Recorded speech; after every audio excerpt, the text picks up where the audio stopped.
A dirty black dog like you. Just looking at you makes my skin crawl. Captain Vince Dutton grabbed Grace Sullivan's wrist in front of 300 guests at the biggest charity gala in Washington, D.C. And the black waitress being treated like an animal in between. Let go of me. I have a badge. Shut your mouth! That bracelet costs more than your whole life. Click. Handcuffs. Who'd you take it from? It was my mother's. Her mother's gold bracelet crushed under cold steel. 300 powerful people watched a police captain cuff a waitress for looking suspicious. Not one said a word. Then the ballroom doors opened. A man walked in. His eyes found Grace, wrists bound, standing in the center of that room. His fist tightened. Dutton didn't even glance at the door. He had no idea that everything he'd built over 24 years was already over. Crazy, right? But wait, rewind 2 hours. This is where it all started. 2 hours earlier, Grace Sullivan walked through the service entrance of the Meridian Grand Hotel, carrying a pressed uniform in a garment bag and a constitutional law textbook in her backpack. She was 28 years old, third-year law student at Georgetown, Dean's List 3 semesters running, and tonight she was serving champagne to people who spent more on a single table than she earned in a year. The 12th annual Children's Hope Foundation Gala was the kind of event where senators traded favors between courses and lobbyists wrote six-figure checks before dessert. Every table cost $25,000. The guest list read like a who's who of Washington power. And the catering crew, Grace's crew, entered through the back. She didn't mind. She'd been picking up shifts with prestige events for 2 years now. Good money, flexible hours, and it kept her out of her father's wallet. That mattered to her more than anything. He'd offered to pay for law school 100 times. She'd refused 101. Her father had earned everything he had the hard way. She intended to do the same. In the kitchen, Raymond Brooks, everyone called him Ray, was already barking orders at the line cooks. Ray was 63, built like a retired linebacker, and had been the head chef at prestige events for 19 years. He'd known Grace since she was 9 years old, watched her grow up, watched her lose her mother, watched her turn that grief into fuel. Baby girl. He spotted her tying her apron. You look just like your mama tonight. Grace touched the gold bracelet on her wrist. Thin, delicate, the only piece of jewelry she ever wore. Her mother had worn it every single day until the day she couldn't anymore. She would have hated this gala, Grace said. Too many politicians. Ray laughed. She would have hated the appetizers, too. Stuffed mushrooms. Your mama thought mushrooms were the devil's vegetable. Grace smiled. It was the kind of smile that hurt a little, the kind that comes from remembering someone who should still be here. Her phone buzzed in her apron pocket. She glanced at the screen. Her expression softened. She silenced it and slipped it back without answering. You not going to get that? Ray asked. Later. I'm working. Ray shook his head. Stubborn. Just like him. Grace didn't respond. She picked up her tray, straightened her shoulders, and walked into the ballroom. The contrast hit immediately. Service hallway. Fluorescent lights, concrete floors, the smell of industrial cleaner. Ballroom. Crystal chandeliers, gold-trimmed columns, a 40-foot ceiling draped in silk banners. Women in gowns that cost more than a semester's tuition. Men in tuxedos, with watches worth more than Grace's car. She moved through the room the way she always did. Invisible, efficient, professional. a tray of champagne flutes balanced on her left hand, a polite smile for every guest, eye contact with no one. That was the trick to this job. You serve, you disappear. You don't exist unless someone needs a refill. Grace was good at it. Maybe too good. Elena Whitfield, the Gala's event coordinator, rushed past with a clipboard and a look of permanent panic. She stopped briefly to adjust a centerpiece on the VIP table near the stage. The table was empty. A gold placard sat in the center. Keynote speaker. "He's never late," Elena muttered to her assistant. "Why hasn't he confirmed arrival?" Her assistant shrugged. Elena checked her phone again and moved on. The empty table sat there like a held breath. Nobody noticed it. Not yet. At exactly 7:15, Captain Vince Dutton walked into the ballroom like he owned the building. He was 52, broad shoulders, dress uniform pressed sharp enough to cut paper. 24 years on the Metro Police Force, head of the Special Events Division for the last 6. He shook hands with a congressman near the entrance, clapped a deputy chief on the back, laughed at a joke that probably wasn't funny. Dutton loved these galas. Not for the cause, not for the food. He loved them because in this room, he wasn't just a cop. He was the authority, the gatekeeper, the man who decided who belonged and who didn't. He positioned himself near the main entrance and scanned the crowd. His eyes moved from face to face, table to table, not looking for threats, looking for something else. He found it in 7 seconds. Grace, carrying a tray across the dance floor. Black uniform, gold bracelet, moving with quiet confidence through a sea of white gowns and white faces. Dutton's eyes locked on her. He tracked her across the room the way a dog tracks a rabbit. Something tightened in his jaw. He leaned toward his partner, Officer Trent Calloway. Calloway was 26, new to the division, still believed the badge meant something pure. "That one," Dutton said. "The girl with the tray. Keep your eyes on her." Calloway looked at Grace. He saw a woman doing her job. "She's catering staff captain. I know what she is. Just watch her." Calloway's jaw tightened. He said nothing, but something cold settled in his stomach.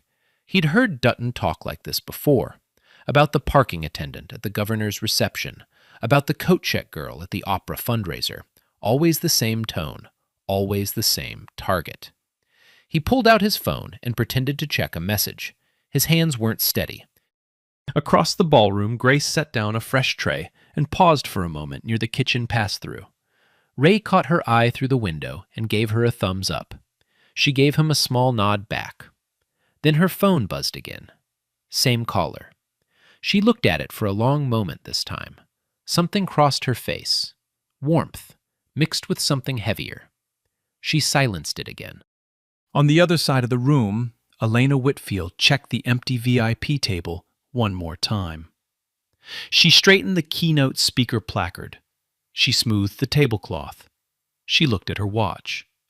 Then she looked across the ballroom at Grace Sullivan, carrying champagne through a crowd that didn't see her. Elena didn't know it yet, but she was looking at the keynote speaker's daughter. And the night was just getting started. It started with a credential check. That was all it took. 30 minutes into the gala, Grace was serving champagne to a cluster of donors near table 4.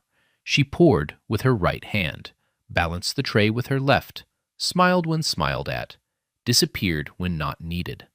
She was turning back toward the kitchen when a body stepped directly into her path. Captain Dutton, feet planted, arms crossed, badge catching the chandelier light. He didn't introduce himself, didn't say, "Excuse me." He looked at her the way a man looks at something stuck to the bottom of his shoe. Credentials. Now. Grace kept her voice even. My badge is right here, Captain. She turned her lapel so he could see the Prestige Events ID clipped to her uniform. Photo, name, company logo, everything in order. Dutton took the badge, held it up, squinted at it like it was written in a language he didn't trust. He turned it over, ran his thumb across the plastic. Then he dropped it back against her chest without a word. I'll be watching you, he said. Every move. He walked away. Grace stood still for 3 seconds. Then she picked up her tray and went back to work. Her hand trembled once. Just once. She pressed it flat against the tray until it stopped. Ray saw it from the kitchen pass-through. His grip tightened around his spatula. The cook next to him put a hand on his arm. Don't, he whispered. Not here. Ray didn't move, but his eyes never left Dutton. 45 seconds later, it happened. A white server, mid-20s, blonde hair, new to the crew, tripped near the senator's table. A full glass of red wine hit the white tablecloth. Then the floor. Glass everywhere. Wine splattered across the senator's wife's ivory dress. She gasped. The server stammered an apology. Dutton was 15 feet away. He looked over, shrugged, looked away. No credential check, no interrogation, no, I'll be watching you. Nothing. Grace saw it. The donors at table 4 saw it. Councilwoman Patricia Moore, seated 3 tables away, saw it. She'd been watching Dutton since the credential check. Now she pulled out her phone and started recording. She didn't say anything. Not yet. But her thumb hit record and stayed there. The contrast was surgical. A black woman with perfect credentials gets stopped, searched, and threatened. A white man shatters a glass on a senator's wife and gets a shrug. Same room, same uniform, same job. Different skin. That was the system working exactly as designed. Dutton returned to his post near the entrance. He pulled out his radio and keyed the mic. His voice was low, but clear enough for Calloway to hear every word. Run a background check on the Sullivan girl. Catering badge says Prestige Events. Something about her doesn't sit right. I want to know everything. Calloway's stomach dropped. He'd watched the credential check. He'd watched Dutton ignore the white server. He knew exactly what this was. But Dutton was his commanding officer. 24 years on the force versus his 18 months. Copy that, Calloway said. He hated the way those words tasted. The name Sullivan entered the system. It traveled through the department database at the speed of light, and somewhere in that database it connected to another Sullivan. Same last name. Same address on file. A Sullivan with a title that outranked every badge in the building. But that result wouldn't come back for another 40 minutes. And in 40 minutes, Dutton would have already crossed every line that mattered. Back in the ballroom, Grace set down her tray in the service station. She flexed her fingers, took a breath, pulled herself together the way black women have been pulling themselves together in hostile rooms for 400 years. She didn't call anyone. She didn't complain. She picked up a fresh tray and walked back into the crowd. Ray watched her go. He whispered to himself, Lord, give that girl strength. He didn't know how much she was going to need. At the VIP table near the stage, the chair was still empty. The keynote speaker placard caught the light every time a server walked past. Elena Whitfield checked her phone for the 11th time. No message. No confirmation. Just an empty chair and a ticking clock. The second confrontation came 40 minutes into the gala, and this time, Dutton wasn't subtle about it. Grace was delivering the main course to table 6, grilled filet, roasted vegetables, plated with the kind of precision that costs $30 an ingredient. She set each plate down with practiced care, smiled at the guests, stepped back. Then Dutton appeared behind her, close enough that she could smell his cologne, close enough that the guests at table 6 stopped eating. "Empty your pockets." Grace turned slowly. "Excuse me?" "You heard me. A piece of jewelry went missing from the coat check 20 minutes ago. You're the only one who's been moving through that area unsupervised." It was a lie. The coat check was staffed by hotel employees. Grace hadn't been within 50 feet of it all night. The guests at table 6 knew this. The hotel manager knew this. Anyone who'd been paying attention for more than 5 minutes knew this. But Dutton had a badge, and in America, a badge can turn a lie into a lawful order. "Captain, I haven't been near the coat check. You can verify that with hotel security." "I'm not asking hotel security. I'm asking you. Pockets. Now." Grace looked at the guests at table 6. 6 wealthy faces staring at their plates. Not one pair of eyes meeting hers. Not one voice rising to say what everyone already knew, that this had nothing to do with jewelry. She emptied her apron. Slowly. One item at a time. A pen. Her phone. A small notepad with catering shorthand. A tube of lip balm. She placed each item on the white tablecloth next to a plate of $40 filet. Dutton picked up each one, turned it over, examined it like evidence, then dropped it back on the table without a word. He picked up her phone last, held it, looked at the screen. Grace's jaw tightened. "That's my personal property. Everything on this table is subject to inspection." He put the phone down. The screen was dark, but 30 seconds ago, it had lit up with an incoming call. The caller ID read, "Dad." Dutton hadn't noticed, but one of the guests at table 6 had. She stared at the phone, then at Grace, then back at the phone. Something was connecting in her mind, but she couldn't quite reach it yet. Dutton wasn't satisfied. He was never going to be satisfied, because this was never about jewelry. It was about a black woman who carried herself with too much confidence in a room where he expected her to shrink. He straightened up and spoke loud enough for the surrounding tables to hear. "I'm going to need you to come with me to the service hallway for a more thorough search. Standard procedure."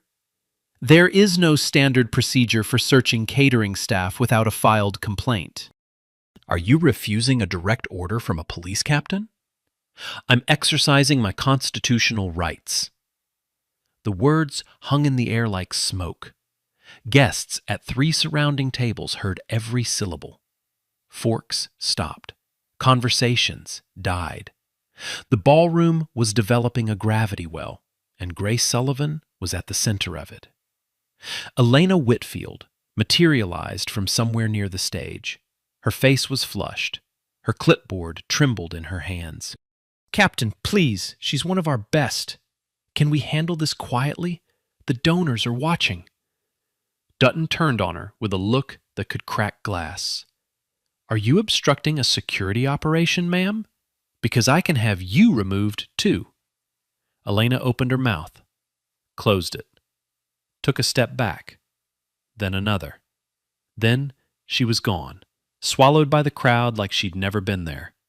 Grace was alone. In the kitchen, Ray Brooks watched through the pass-through window. His whole body was rigid. He took one step toward the door. The cook next to him, a young man half his size, grabbed his arm with both hands. "Chef, don't! He'll arrest you on the spot. You know he will." Ray's eyes were wet. Not from sadness, from the kind of rage that has nowhere to go. The kind that black men learn to swallow before they learn to read. "That's my baby girl out there," he said. "I know. And the best thing you can do for her right now is stay here. Ray didn't move. His hands shook at his sides. Dutton led Grace toward the service hallway. Every step was visible to the guests. He walked behind her, close, proprietary, like a man walking a prisoner. Grace's back was straight. Her chin was up. She would not give this room the image of a broken woman. The hallway was colder. Fluorescent lights, concrete floor. The glamour of the ballroom disappeared the moment they crossed the threshold. This was the part of the hotel that guests weren't supposed to see. The part where the work happened. The part where people like Grace existed before they became invisible servers in black uniforms. Turn around, hands behind your back. On what charge? Suspicion of theft and failure to comply with a lawful security directive. You haven't identified any stolen property. You haven't filed an incident report. You haven't contacted hotel security to confirm the alleged theft. Captain, I'm a third-year law student. I know what probable cause requires, and this isn't it. For the first time all night, something flickered in Dutton's eyes. Not doubt, not guilt, annoyance. The kind of annoyance a man feels when the person he's trying to break won't break. You can file a complaint tomorrow. Right now, you're being detained. Click. The handcuffs closed around her wrists. Cold steel against warm skin. The left cuff pressed directly against her mother's gold bracelet. The metal bit into the delicate chain. Grace's eyes closed for 1 second. Just one. When they opened, they were clear. From the hallway entrance, a voice rang out. Not a whisper, not a murmur, a declaration. Thank goodness someone is finally taking security seriously. Diane Prescott, 61 years old, pearl necklace, Chanel dress, founding donor of the Children's Hope Foundation. She stood at the hallway entrance with a champagne glass in her hand and a smile on her face, performing for the small crowd that had gathered to watch. Several guests nodded along. A few others looked away in shame. The crowd was splitting, and the ones who stayed silent were just as guilty as the ones who spoke. Grace said nothing. She stood with her hands behind her back, cuffed in a service hallway, and she looked at Diane Prescott with an expression that would haunt that woman for the rest of her life. Not anger, not hatred, recognition. As if Grace had seen that face 1,000 times before, on 1,000 different women, in 1,000 different rooms. Then 3 things happened in rapid succession. First, Officer Calloway stepped away from Dutton and walked to the far end of the hallway. He pulled out his phone.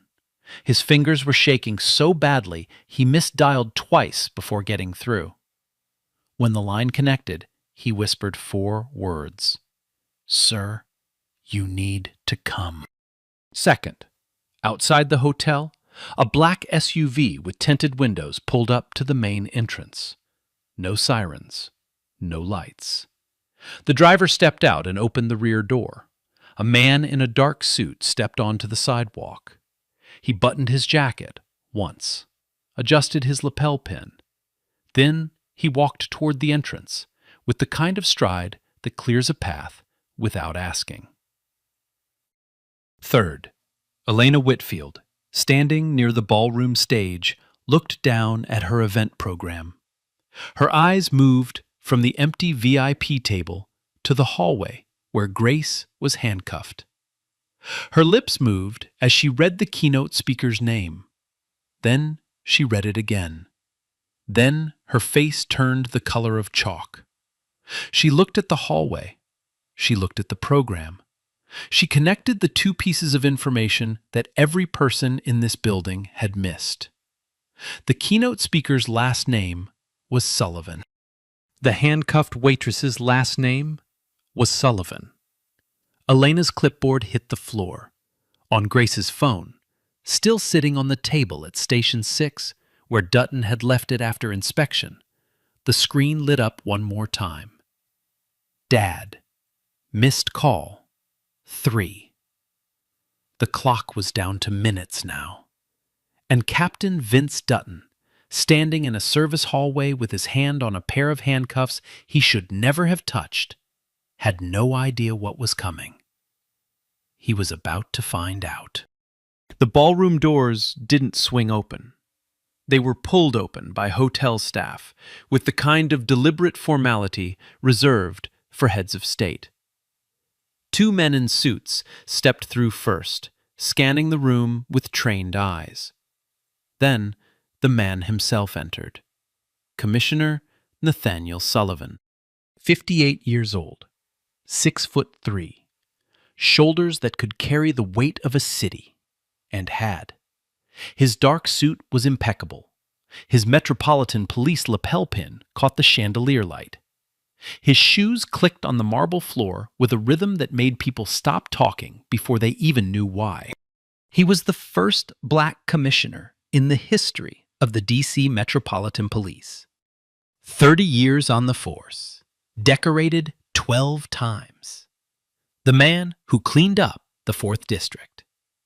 The man who testified before Congress on police reform and made senators squirm in their seats. The man who every officer in this city either admired or feared. Tonight, he was supposed to deliver a keynote speech about the future of community policing. Instead, he was about to discover his daughter in handcuffs. Elena Whitfield reached him first. She was shaking. Her words tumbled out in fragments. Something about a captain, a waitress, a misunderstanding, the service hallway. She couldn't form complete sentences. Her hands fluttered like trapped birds. Commissioner Sullivan listened. His face didn't change. Not a muscle. Not a twitch. But something behind his eyes shifted. A stillness that any veteran officer would recognize immediately. It was the calm before an earthquake. "Where?" he said. One word. That was all Elena needed. She pointed toward the service hallway. He walked. The crowd parted. Not because anyone told them to, because something in the way he moved made standing in his path feel dangerous. Guests stepped aside the way water parts for the bow of a ship. Whispers rippled outward. Phones came out. Someone near table 3 said, "That's the commissioner." Councilwoman Patricia Moore lowered her phone for the first time in 20 minutes. She'd been recording since the credential check. Now, she watched Nathaniel Sullivan cross the ballroom, and her political instincts told her something historic was about to happen. She hit record again. The commissioner turned the corner into the service hallway. 2 fluorescent lights buzzed overhead. The concrete floor was cold. The glamour of the ballroom vanished, and there was Grace. His Grace. His baby girl. His daughter who refused his money and worked double shifts and carried her mother's bracelet like a shield against a world that never stopped testing her. She was standing with her hands behind her back, steel cuffs around her wrists. Her mother's gold bracelet, the one his wife had worn every day for 22 years, was pinched between metal and skin. A red mark was already forming where the chain dug into her wrist. Her uniform was still perfect. Her posture was still straight. Her eyes were dry. That's what broke him. Not the handcuffs, not the hallway. The fact that his daughter had trained herself not to cry in moments like this. That she had been in enough moments like this to develop the skill. For 3 seconds, nothing happened. No voiceover, no dialogue, no sound except the fluorescent lights buzzing and the distant murmur of 300 people holding their breath. Father and daughter, staring at each other across 10 feet of concrete floor. Then Grace spoke. "Hi, Dad." 2 words. They landed like a grenade in a library. Dutton heard them first. His brain processed them second. His face processed them third. And that's where the show started. The blood left his cheeks in stages, like someone was draining him from the inside out. His mouth opened, closed, opened again. "Dad," she said. "Dad." He turned and looked at Commissioner Sullivan for the first time. Really looked. And the recognition hit him like a freight train in slow motion. The lapel pin, the suit, the 2 plainclothes officers flanking him, the face he'd seen in department bulletins, on the evening news, in the framed portrait hanging in every precinct in the city. His commanding officers, commanding officers, commanding officer. The man who controlled every badge, every promotion, every disciplinary hearing in the entire Metropolitan Police Department. And he had just called his daughter a dirty black dog and put her in handcuffs. Dutton tried to speak. What came out was barely human. "Commissioner Sullivan, sir. This is a routine security. There was a report of, take the cuffs off my daughter." 7 words, spoken at a volume just above a whisper. They carried more authority than anything Dutton had ever said in 24 years with a badge. The word daughter detonated. It traveled from the hallway to the ballroom in seconds. Diane Prescott's champagne glass slipped from her fingers and shattered on the marble floor. Elena Whitfield covered her mouth with both hands. A gasp moved through the crowd like a wave, growing louder as it spread. Dutton's hands were shaking so badly he couldn't find the key on his belt. It took him 3 attempts to unlock the cuffs. 3 attempts while the commissioner watched. 3 attempts while Grace stood perfectly still and let him fumble. The cuffs came off. Grace brought her hands forward slowly. She rubbed her right wrist first, then her left, the one with the bracelet. The gold chain had left an impression in her skin, a thin red line in the shape of her mother's love. She didn't step toward her father. She didn't collapse. She didn't cry. She looked at him and held his gaze, and in that look was everything she couldn't say in front of these people. "I'm okay. I handled it. I didn't call you on purpose. The system should work without a phone call to the commissioner." He understood, because she was his daughter, and she was exactly like him. Then Commissioner Sullivan turned to face Captain Dutton, and the hallway became a courtroom. "Captain, explain to me, in front of every person within earshot, the probable cause that justified placing handcuffs on a credentialed service worker at a charity event." Dutton swallowed. "Sir, there was a report of missing jewelry from the coat check." "Was there? Show me the report." Silence. "Show me the victim's statement." Silence. "Show me the incident number you logged before initiating a search and detention." Silence. The commissioner took 1 step forward. Just 1. But it closed the distance between them in a way that made Dutton step backward into the wall. "I've reviewed your record, Captain. 3 excessive force complaints in 6 years, all 3 involving civilians of color, all 3 buried by your division commander. That pattern ends tonight." He turned to address the crowd now packed into the hallway entrance. Phones raised, red recording lights blinking. Patricia Moore in the front row, steady as stone. What happened in this hallway is not an isolated incident. It is a system failure. Captain Dutton bypassed every protocol this department has built over 30 years of reform. He conducted a search without probable cause. He fabricated a theft report to justify a detention.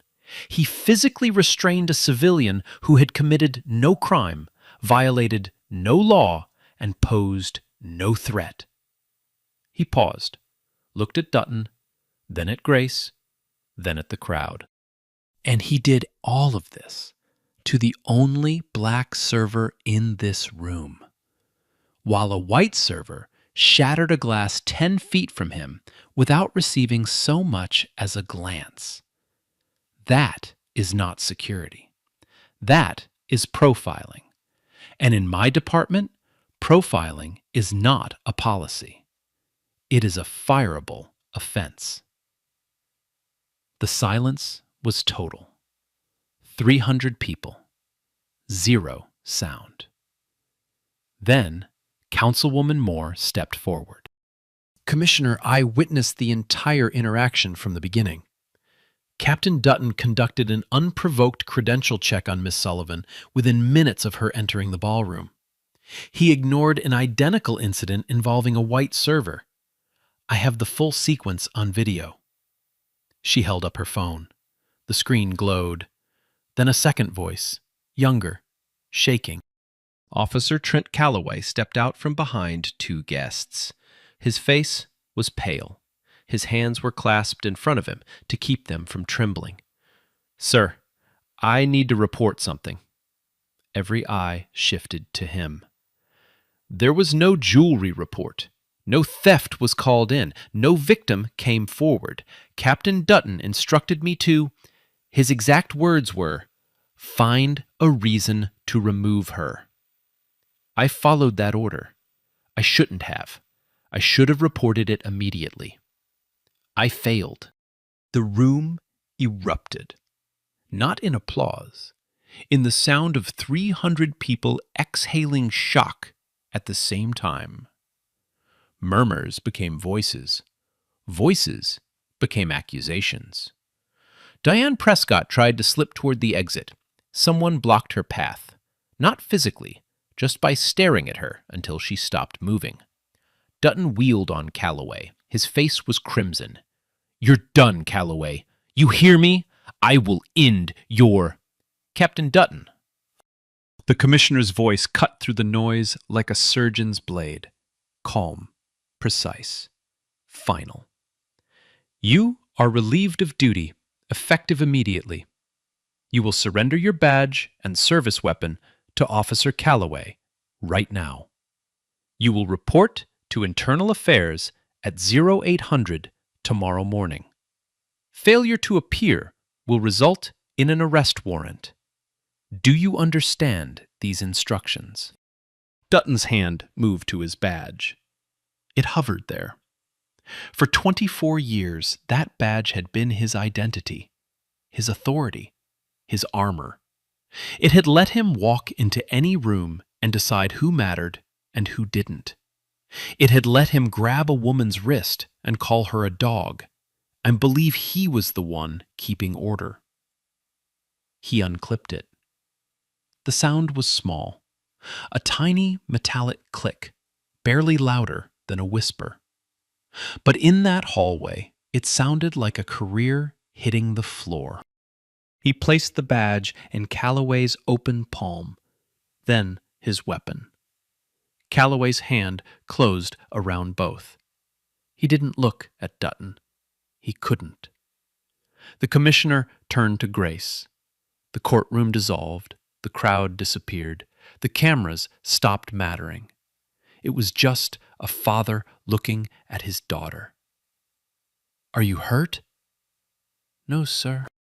He looked at her wrists, at the red marks where steel had pressed against gold, at the bracelet that his wife had clasped around her own wrist every morning for 22 years, and that now bore the imprint of a pair of handcuffs that should never have existed. His jaw tightened. His eyes glistened. He blinked once, controlled it, held it. You handled that with more grace than most officers I've ever commanded. She almost smiled. The almost was the whole story, because a full smile would have meant this was over, and it wasn't over. It would never be fully over. But this moment, right here, was a start. I learned from the best, she said. The applause began at the back of the hallway. One person. Then 5. then 50, then every person in earshot. Not polite applause, not the kind you give a keynote speaker. The raw, unfiltered, full-body release of a room full of people who had just watched something true happen in a world drowning in performance. Grace stood in the center of it, hands free, back straight, her mother's bracelet on her wrist catching the light. She didn't bow. She didn't wave. She just stood there and let the room see her, fully, completely, for the first time all night. Not as a server, not as a suspect, not as a victim, as Grace Sullivan, law student, daughter, the woman who stood her ground when every system in the room told her to kneel. Man, this makes my blood boil. Imagine standing there, handcuffed, humiliated, for the crime of being black in a fancy room. 300 people watching, nobody saying a word. If her father hadn't walked in, Dutton walks free. Again. Think about that. The consequences came fast, faster than Dutton could have imagined, faster than he deserved. Within 48 hours, the D.C. Metropolitan Police Department filed formal charges against Captain Vince Dutton.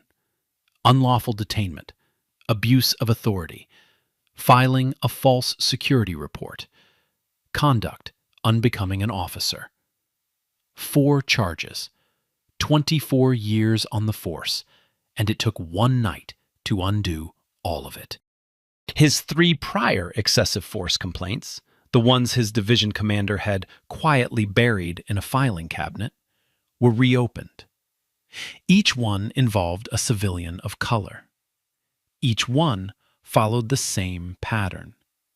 A confrontation manufactured from nothing, escalated by Dutton, then papered over with vague language and missing documentation.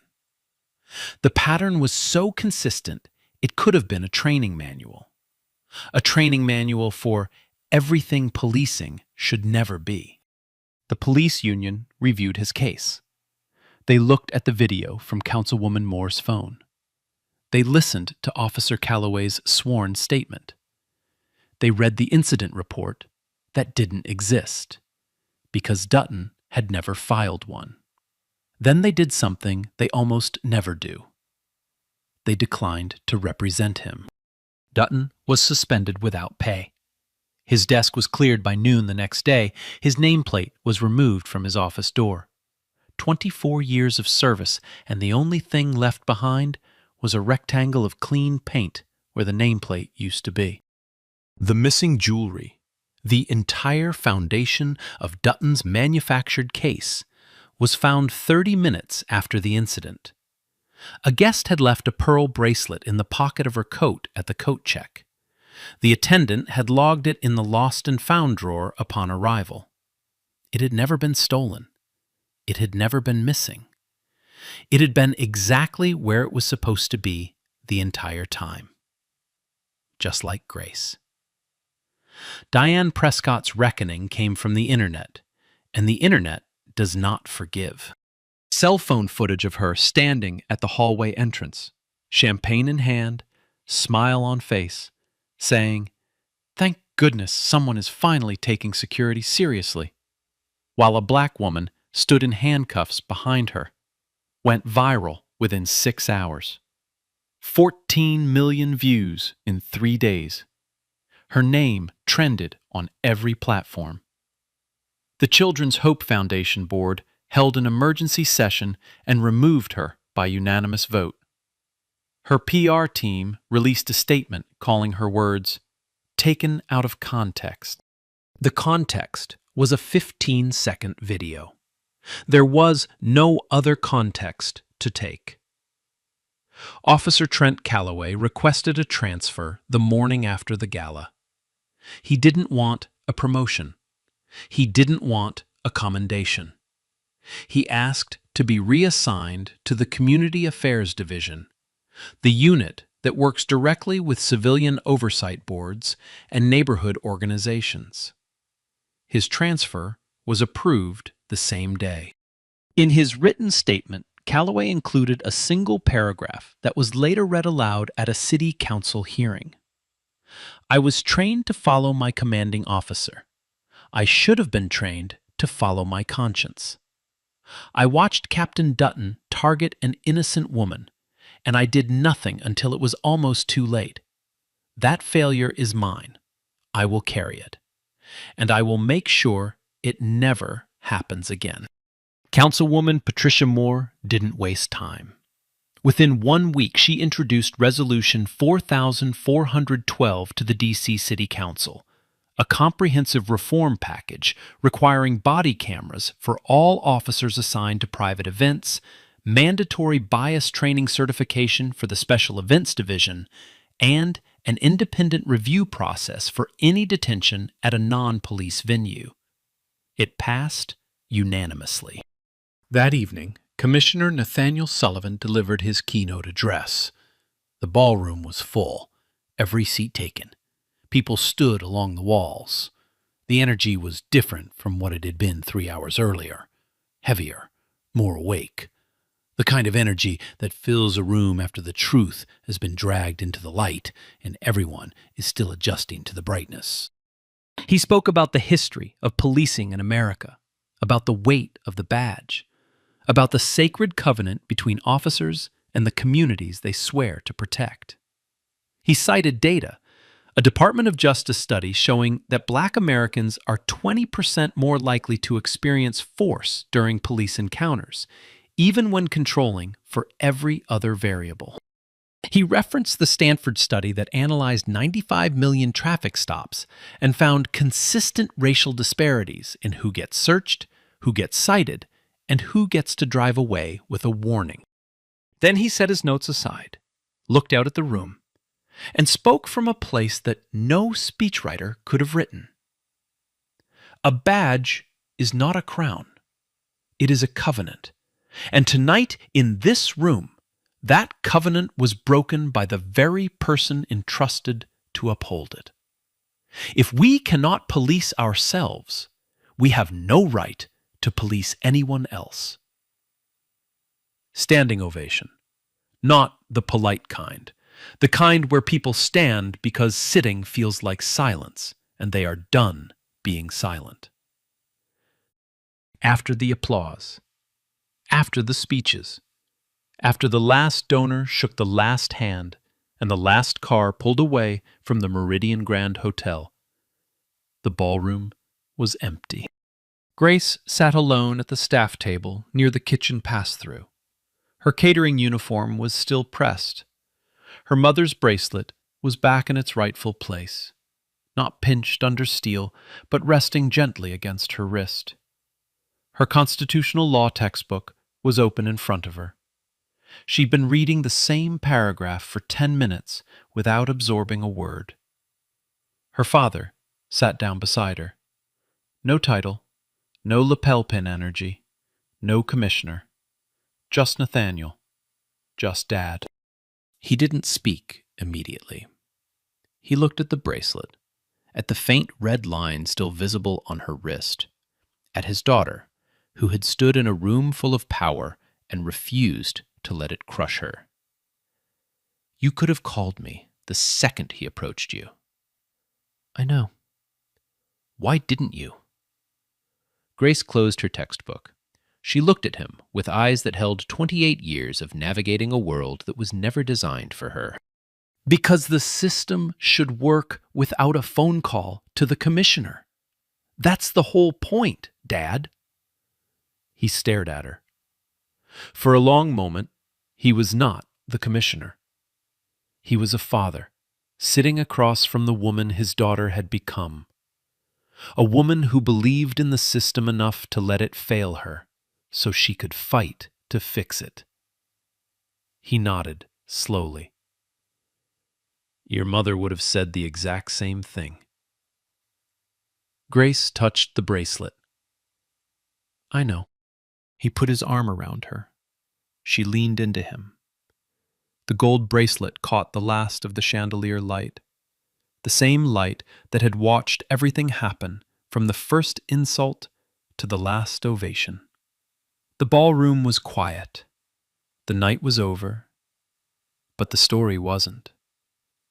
6 months later, Grace Sullivan walked across a stage in a black gown and a pair of heels her mother would have hated. She passed the bar exam on her first attempt, top 12% of her class.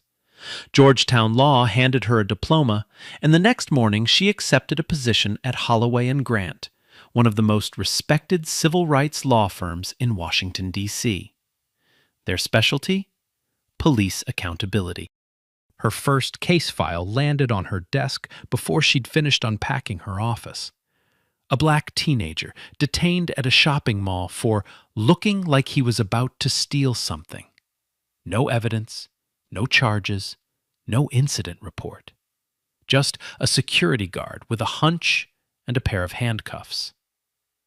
Grace read the file. She closed it. She opened it again. She knew this story. She'd lived this story. She picked up the phone and called the boy's mother. Officer Trent Calloway stood before the D.C. City Council on a Tuesday morning in March. The chamber was full. Councilwoman Moore sat at the center of the panel. Camera crews lined the back wall. Calloway testified for 90 minutes in support of Resolution 4412, the police oversight bill Moore had introduced after the gala. He described in clinical detail how Captain Dutton had instructed him to find a reason to remove Grace Sullivan. He explained the pressure of rank, the fear of retaliation, the silence that becomes complicity when good officers choose comfort over conscience. When he finished, Moore asked him one question. Officer Calloway, if you could go back to that night, what would you do differently? He didn't hesitate. I would have spoken up the moment he told me to watch her. Not after the handcuffs, not after the phone call, the moment I knew it was wrong. Because that's when it mattered. Everything after that was just damage control. The council voted unanimously to pass the resolution. Calloway received a commendation for moral courage, the first of its kind issued to an officer who testified against his own commanding officer. He kept the commendation in his desk drawer, not on the wall. He said he hadn't earned the wall yet. Captain Vince Dutton pleaded no contest to 2 felony charges. His attorney negotiated a deal. In exchange for a reduced sentence, Dutton would participate in a national law enforcement bias training program as a case study. Not as an instructor, as the lesson. His first session was held in a conference room in Arlington, Virginia. 46 active duty officers sat in rows of folding chairs. A facilitator stood at the front with a projector and a screen. The video played. Councilwoman Moore's footage. 15 minutes of unedited truth, from the credential check to the handcuffs to the moment Commissioner Sullivan turned the corner and found his daughter. Dutton sat in the back row. He watched himself grab Grace's wrist. He watched himself search her pockets. He heard his own voice say the words he'd convinced himself weren't that bad. He watched 300 people say nothing. He watched himself put handcuffs on a woman whose only crime was existing in a room while black. The video ended. The facilitator asked if anyone had questions. Dutton didn't speak. Not for the rest of the session. Not during the break. Not on the drive home. For the first time in 24 years, he had nothing to say. Redemption isn't a single moment. It's a direction. Dutton chose one direction for 24 years. Maybe now he can choose a different one. Maybe not. That's his road to walk. But Grace? Grace chose her direction a long time ago. She chose to build. She chose to stand. She chose to believe the system can be better. Not because it is, but because people like her are in it. Every day, someone is judged not by their actions, but by their appearance. Every day, someone with power decides who belongs and who doesn't. Every day, someone chooses to stay silent. Don't be that someone. The next Grace Sullivan might be your daughter, your sister, your neighbor, your friend. And she deserves a world that sees her for who she is, not what someone else decided she should be. If this story made you feel something, don't let that feeling disappear when you scroll to the next video. Share it. Not for the algorithm, not for the likes. Share it because silence is how these stories keep repeating. Like this video, subscribe to this channel, leave a comment and tell me, have you ever been judged before you were given a chance to speak? Your story matters. Tell it. Look, what if Grace didn't have a father with that kind of power? What if nobody walked through that door? That's the reality for thousands of people every single day. Don't just watch. Speak up. Share this. Like. Subscribe. Your silence is someone else's handcuffs.